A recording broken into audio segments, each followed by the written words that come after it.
네, 2부 뉴스 시작합니다. 2부 뉴스 경제 뉴스부터 시작하도록 하겠습니다. 이송희 씨. 재무 상태로 보면 정리되거나 퇴출돼야 마땅한 기업이지만 금융회사 지원으로 근근히 연명하는 좀비 기업이 늘어나고 있습니다. 국내 외부 감사 대상 기업 15,000여 개 중 최근 3년간 이자 보상 배율이 1을 밑도는 기업은 2,000여 개입니다.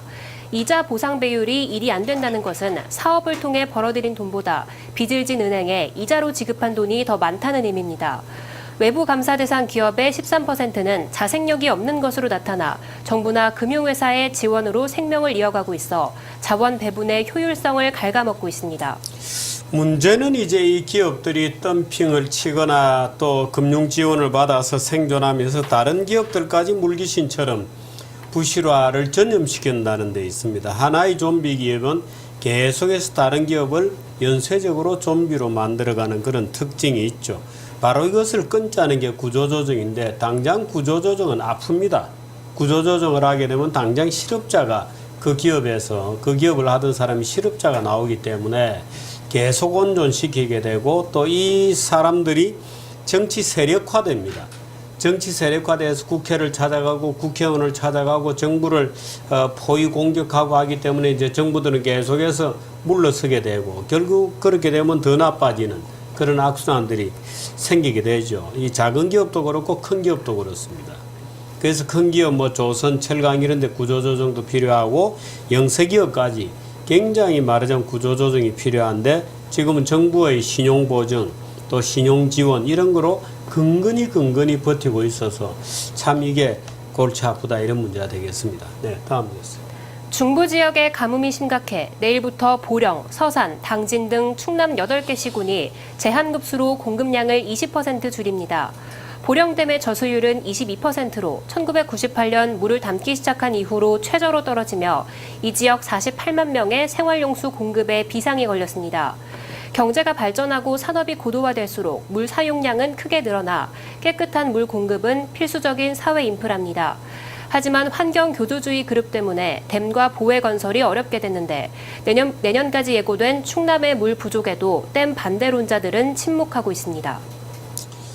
네, 그래도 지금 한강 수계는 좀 괜찮습니다. 4대강 수계는 그나마 이제 보들이 좀 만들어져서 버티고 있습니다.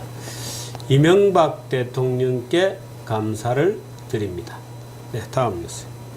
올해 노벨 물리학상은 가지타 다카아키 일본 도쿄대 교수와 아서 맥도날드 캐나다 퀸스대 교수에게 돌아갔습니다.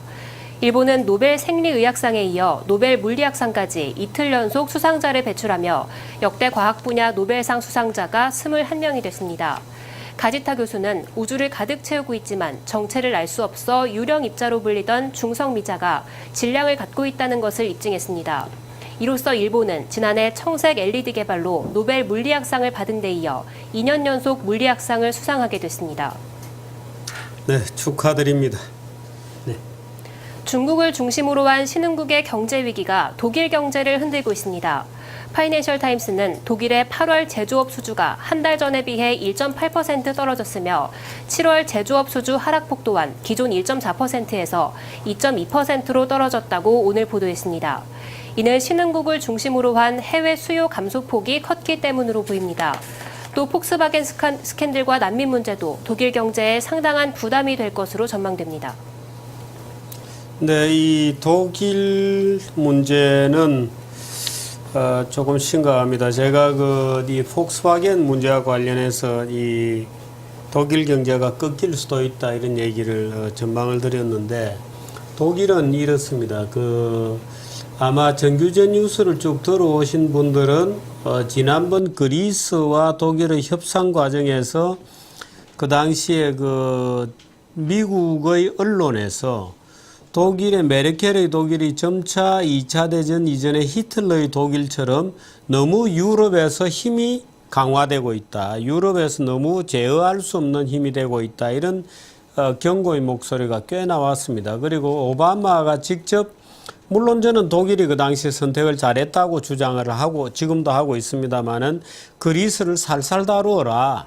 채무 탕감 좀 해주라 이런 식으로 오바마가 3번, 4번에 걸쳐서 메르켈에게 압력을 넣고 공개적으로 얘기했는데도 독일이 그걸 거부했죠. 그리고 나서 지금 이제 폭스바겐 사태가 터진 겁니다. 폭스바겐 사태가 카를로스 곤 같은 이제 르노 회장은 미국의 음모다 이렇게 얘기했지만 저는 그렇게는 보지 않습니다만은 확실하게 걸렸다. 확실하게 걸리면 원칙대로 손봐준다는 게 미국의 그 정책의 기본입니다.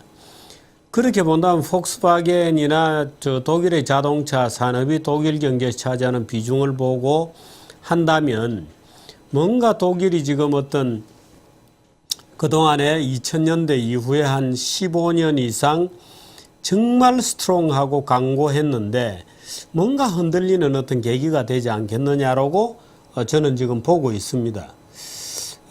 그런 측면에서 지금 독일의 8월의 제조업 수주가 약간 떨어지고 있다. 물론 이거는 지금 폭스바겐 사건이 터지기 전 숫자입니다. 전 숫자이지만 뭔가 이렇게 그 흔들리기 시작할 때 화불단행이라고 독일 경제 전반으로 이 어떤 흐름이 확산되지 않겠느냐는 우려를 조금 가져보는데 오늘 그 뉴스가 나왔기 때문에 제가 여러분들께 보도해 드렸습니다. 네, 다음 뉴스. 독일에서 난민 급증의 여파로 반이민 정서가 다시 떠오르면서 앙겔라 메르켈 총리가 역풍을 맞고 있습니다. 독일 공영방송인 ARD는 정부의 시리아 난민 수용 정책을 다루는 프로그램에서 메르켈 총리가 이슬람 복장을 한 합성 사진을 내보내며 반이슬람 정서를 부추기려 했다는 지적을 받고 있습니다. 또 독일 여론조사기관의 조사 결과 응답자의 80%가량이 국경 통제를 원했고 59%는 메르켈 총리의 시리아 난민 정책이 잘못됐다고 답했습니다. 난민 정책으로 오는 9일 발표될 노벨 평화상의 유력 후보로 떠오른 메르켈 총리가 뜻하지 않은 역풍을 맞는 것 아니냐는 우려가 나오고 있습니다. 네, 잠시 전에 그 노벨 화학상이 발표가 되었습니다. DNA 복구 메커니즘 연구에 공헌한 토마스 린달 스웨덴 분입니다. 프랜시스 크릭 연구소, 폴 모드리치 미국 하워드 휴스 의학연구소, 그 다음에 아지즈 산자르 노스캐롤라이나대 터키 태생입니다. 스웨덴 왕립과학원은 이들의 연구는 살아있는 세포 기능에 대한 근본적인 지식을 제공했으며 특히 새로운 암 치료법 개발의 길을 열었다. 이렇게 수상 이유를 밝혔습니다. 아지즈 산자르 노스캐롤라이나대 터키 태생의 노벨 수상자도 나오게 되었군요. 네, 미리 보는 환경 보시겠습니다.